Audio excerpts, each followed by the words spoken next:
నిన్న నిరసనలో గాయపడిన ఆశా వర్కర్ను మాజీ మంత్రి కేటీఆర్తో పాటు బీఆర్ఎస్ నేతలు ఉస్మానియా ఆసుపత్రికి వెళ్లి పరామర్శించిన అనంతరం వైద్యులను అడిగి తెలుసుకున్నారు. ఈ సందర్భంగా కేటీఆర్ మాట్లాడుతూ ఆశా వర్కర్లపై పోలీసుల దాడిని తీవ్రంగా ఖండిస్తున్నానన్నారు.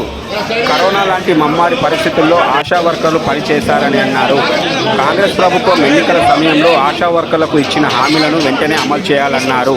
ప్రతి నెల 18,000 వేతనంతో పాటు ఉద్యోగ భద్రత కల్పించాలన్నారు. నిన్న పోలీసుల తీరుపై మహిళా కమిషన్ కలిసి ఫిర్యాదు చేస్తామని అన్నారు.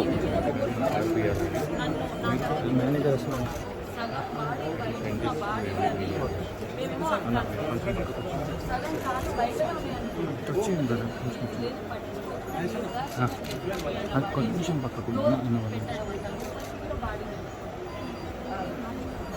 మనిషిని అసలు మొత్తం లోపలికి అనకుండానే సగం పశువులు కాదు అసలు. ఈ అమ్మాయి పొడుగు ఈ అమ్మాయి ఇంకా పొడుగు కాలు బయట ఉన్నాయి అయినా కూడా మళ్ళీ నన్ను వేసి ఈ అమ్మాయి మీద ఆ కాలు బయట వేసి ఎత్తుకొని వెళ్ళడం అని అంటే అట్లనే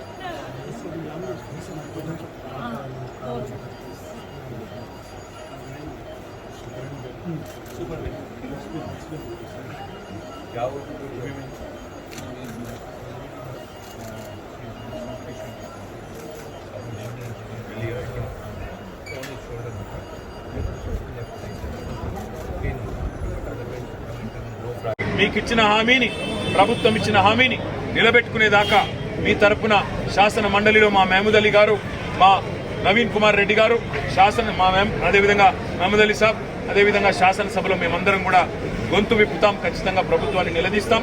మీకు కూడా పూర్తి స్థాయిలో న్యాయం జరిగే వరకు మీతో ఉంటామని చెప్పి కూడా తెలియజేస్తూ, ప్రభుత్వం వెంటనే నిన్న అరాచకంగా వ్యవహారం చేసిన పోలీసులను తక్షణమే సర్వీస్ నుంచి డిస్మిస్ చేయాలి. సస్పెన్షన్ కాదు, సర్వీస్ నుంచి డిస్మిస్ చేయాలి. ఎందుకంటే ఆడబిడ్డల మీద చేసేటప్పుడు 1-2 సార్లు ఆలోచించుకోవాలి. ఎవరైనా సరే పోలీసు వాళ్ళు ఇష్టం వచ్చినట్టు అది అనుకుంటే కుదరదు, వదిలిపెట్టమనే మాట కూడా ఈ సందర్భంగా తెలియజేస్తూ, నిన్న మరి సహకరించిన పాత్రికేయ మిత్రులకు కూడా వాళ్ళ మీద జరిగిన దాడిని దేశం మొత్తం దృష్టికి తీసుకొచ్చిన మా మీడియా మిత్రులకు కూడా ప్రత్యేకంగా ధన్యవాదాలు కూడా నేను తెలియజేస్తా ఉన్నా. ఉస్మానియాలో మంచి సేవలు కూడా అందిస్తా ఉన్నారు. డాక్టర్లు, పారామెడికల్ సిబ్బంది, అదేవిధంగా చాలా మంది పేదలు కూడా రోగులు ఉన్నారు.